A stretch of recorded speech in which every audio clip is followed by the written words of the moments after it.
ఓం శ్రీమాత్రే నమః. నమస్కారం అండి. ఎలా ఉన్నారు అందరూ? బాగున్నారా?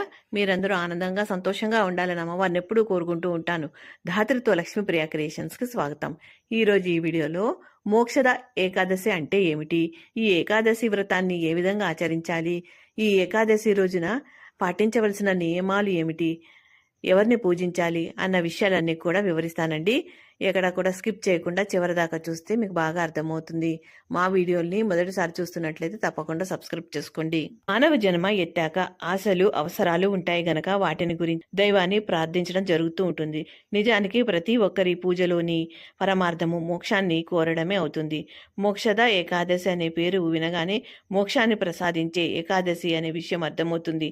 పాపాలు చేస్తున్నంత కాలము మరణించటం, మరలా జన్మించటం, మళ్ళీ మళ్ళీ కష్టాలు బాధలు అనుభవిస్తూ ఉండటం జరుగుతూ ఉంటాయి. అలా కాకుండా పుణ్యం చేసుకున్నట్లయితే అన్ని రకాల యాతనలకు అతీతులను చేస్తూ మోక్షం లభిస్తుంది. అయితే ఇటువంటి పుణ్యం లభించాలంటే ఏం చేయాలనే సందేహం చాలా మందిలో కలుగుతూ ఉంటుంది. అలాంటి వారికి ఒక ఆశాకిరణంలా మోక్షద ఏకాదశి కనిపిస్తూ ఉంటుంది. మార్గశిర ఏకాదశినే మోక్షద ఏకాదశిగా పిలుస్తూ ఉంటారు.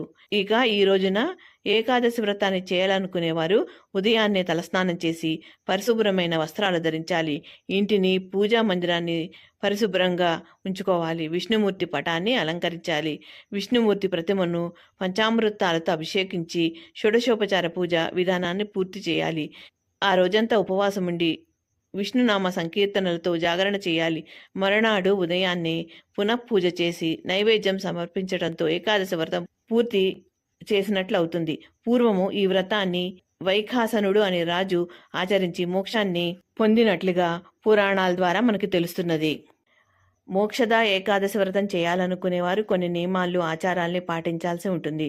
మోక్షద ఏకాదశి రోజున సూర్యోదయానికంటే ముందే నిద్రలేచి స్నానం చేయాలి. ఈ రోజు ఉపవాసం ముఖ్యమైనది. మోక్షద ఏకాదశి ఉపవాసం ఏదైనా తినకుండా తాగకుండా రోజు గడపటం. ఏకాదశి తిథి సూర్యోదయం నుండి ద్వాదశి తిథి సూర్యోదయం వరకు 24 గంటల పాటు ఉపవాసం ఉంటుంది. ప్రతి సంవత్సరం ఈ వ్రతాన్ని పాటిస్తున్న వ్యక్తి మరణం తర్వాత మోక్షం పొందుతాడనేది ప్రసిద్ధ నమ్మకం. కఠినమైన ఉపవాసం పాటించలేని వారు పాలు, పాల ఉత్పత్తులు, పండ్లు మరియు ఇతర శాకాహార పదార్థాలు తినడం ద్వారా పాక్షిక ఉపవాసం కూడా అనుమతించబడుతుంది. మోక్షద ఏకాదశి వ్రతాన్ని పాటించని వారికి కూడా బియ్యము, ధాన్యాలు, పప్పు ధాన్యాలు, ఉప్పు, ఉల్లి, వెల్లుల్లి తినడం నిషేధము. మద్య మాంసాల జోలికి వెళ్ళకూడదు. భూసైనం చెయ్యాలి. విష్ణువును తన దైవిక ఆశీర్వాదం కోసం భక్తితో పూజిస్తాడు. ఈ రోజున పవిత్ర భగవద్గీతను కూడా పూజిస్తారు మరియు అనేక దేవాలయాల్లో ఉపన్యాసాలు చదవటం. ఈ వ్రతం చేసేవారు పూజ యొక్క అన్ని ఆచారాలను అనుసరించి శ్రీకృష్ణుడికి పూజ చేస్తారు. సాయంత్రం విష్ణు దేవాలయాలను సందర్శించాలి. మోక్షద ఏకాదశి సందర్భంగా భగవద్గీత, విష్ణు సహస్రనామాలు, ముకుందాష్టకము చదవటం శుభంగా భావిస్తారు.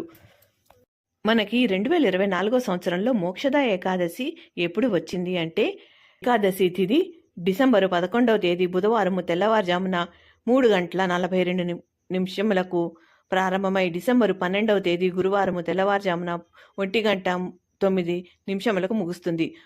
ఉదయం తిథి ఆధారంగా ఈ ఏడాది డిసెంబరు మోక్షద ఏకాదశి డిసెంబరు 11న మోక్షద ఏకాదశి వ్రతాన్ని పాటించాల్సి ఉంటుంది. డిసెంబరు 12వ తేదీ 2024 సంవత్సరం ఉదయం 7:05 నుండి 9:09 మధ్యన మోక్షద ఏకాదశి ఉపవాసాన్ని విరమించుకోవటం శుభప్రదంగా పరిగణించబడుతుంది. డిసెంబరు 11న భద్ర, రవి, వారియన, వాణిజ, విష్టి యోగము అనే అరుదైన కలయిక జరుగుతోంది. ఈ యాదృచ్ఛిక కాలంలో పూజలు చేయటం ద్వారా ప్రజలు అనేక రకాలుగా ఫలితాలు పొందుతారు. ఈ మోక్షద ఏకాదశిని ఆచరించేవారు ఏకాదశి రోజున తెల్లవారుజామున నిద్రలేచి తలారా స్నానం చేయాలి. శుభ్రమైన బట్టలు ధరించాలి. ఉతికిన బట్టలైనా ధరించాలి. తర్వాత పూజా స్థలాన్ని శుభ్రం చేసి పువ్వులు, దీపాలతో అలంకరించాలి. ఒక పీఠాన్ని ఏర్పాటు చేసి విష్ణుమూర్తి పటాన్ని ఏర్పాటు చేసుకుని పూజ చేసుకోవాలి. లేదా మీ పూజా మందిరంలోనైనా ఈ పూజ చేసుకోవచ్చు. తర్వాత మోక్షద ఏకాదశి వ్రత కథని వినాలండి. విని అక్షంతలు వేసుకోవాలి. ఒకానొక సమయంలో యుధిష్ఠిరుడు శ్రీకృష్ణుడితో, ఓ ప్రభువు, మోక్షద ఏకాదశి అని కూడా పిలువబడే మార్గశిర కృష్ణ ఏకాదశిని గురించి విన్నాను. అయితే ఇప్పుడు మార్గశీర్ష శుక్లపక్ష ఏకాదశిలో వచ్చే ఏకాదశిని గురించండి. ఈ ఏకాదశి పేరు ఏమిటి, దాని నియమాలు ఏమిటి, ఈ వ్రతం పాటించటం వల్ల ఎలాంటి ఫలితాలు వస్తాయి అని కోరగా శ్రీకృష్ణుడు ఇలా అన్నాడు: ఓ యుధిష్ఠిరా, మార్గశీర్ష మాసంలో శుక్లపక్షంలో ఏకాదశి తిథిని మోక్షద ఏకాదశి అంటారు. మోక్షద ఏకాదశి వ్రతాన్ని ఆచరించటం వల్ల మోక్షం లభిస్తుంది. చింతామణిలా కోరుకున్న కోరికలు నెరవేరుతాయని విశ్వాసము.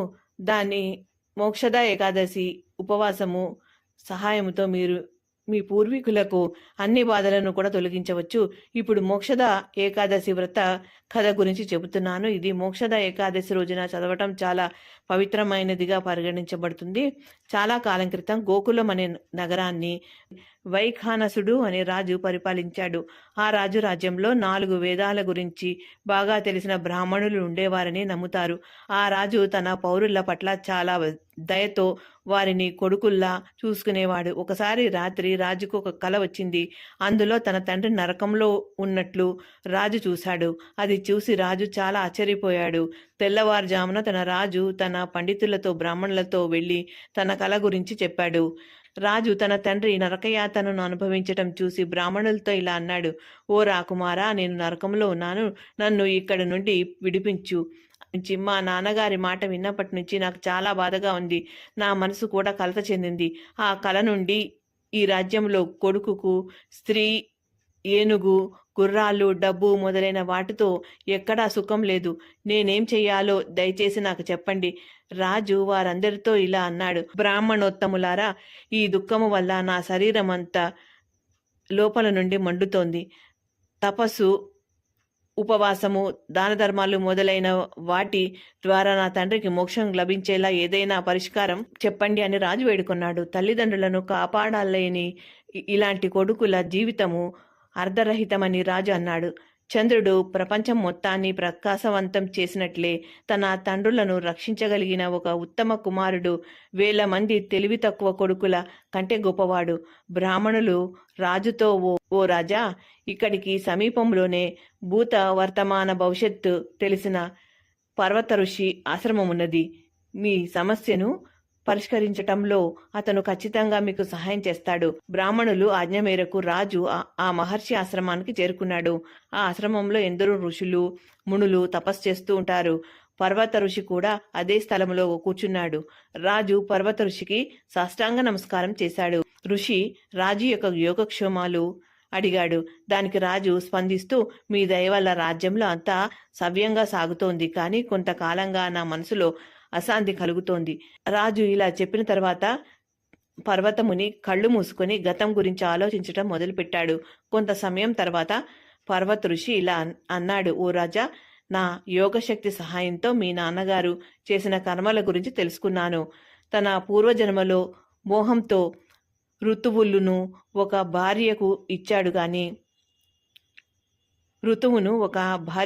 కానీ తన కోడలు పట్టుబట్టి ఋతువును ఆమె కోరినప్పుడు కూడా ఇవ్వలేదు.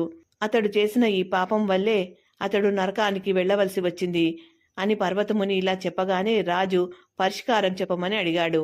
అప్పుడు మహర్షి ఇలా అన్నాడు: ఓ రాజా, నీ తండ్రిని నరకము నుండి విముక్తి చేయటానికి మీరు మార్గశిర మాసంలో వచ్చే ఏకాదశి నాడు ఉపవాసం ఉండాలి. ఈ ఏకాదశి వ్రతం ప్రభావంతో మీ తండ్రికి నరక విముక్తి లభిస్తుంది. పర్వతముని సలహా మేరకు రాజు తన రాజ్యభవనానికి వచ్చి అతని సలహా ప్రకారము అతను తన కుటుంబ సభ్యులతో కలిసి మోక్షద ఏకాదశి వ్రతాన్ని ఆచరించి తన పుణ్యానంతటిని తన తండ్రికి అంకితం చేశాడు. ఈ మోక్షద ఏకాదశి వ్రతాన్ని ఆచరించడం ద్వారా తన తండ్రి మోక్షాన్ని పొందాడు మరియు స్వర్గానికి వెళ్తున్నప్పుడే అతను తన కుమారునితో ఇలా అన్నాడు: ఓ కుమారా, మీకు శుభం కలుగుగాక. ఇలా చెప్పి స్వర్గానికి వెళ్ళాడు. ఈ విధంగా మోక్షద ఏకాదశి వ్రతాన్ని ఆచరించి వైఖానసుడు తన తండ్రిని నరక బాధల నుండి విముక్తుణ్ణి చేశాడు. ఈ కథ ద్వారా మనం కూడా తెలుసుకున్నది ఏమిటి అంటే, మోక్షద ఏకాదశి రోజున మహావిష్ణువుని పూజిస్తే మనకు కూడా మోక్షం లభిస్తుంది. తప్పకుండా మీరు కూడా పూజ చేయడానికి ప్రయత్నం చేయండి. అలాగే ఇంట్లో పూజ చేసుకోలేని వారు కనీసము విష్ణు ఆలయాల కన్నా వెళ్ళండి. తర్వాత స్వామివారికి షోడశోపచార పూజ చేసి చక్కగా నైవేద్యం పండో పాలో సమర్పించుకోండి.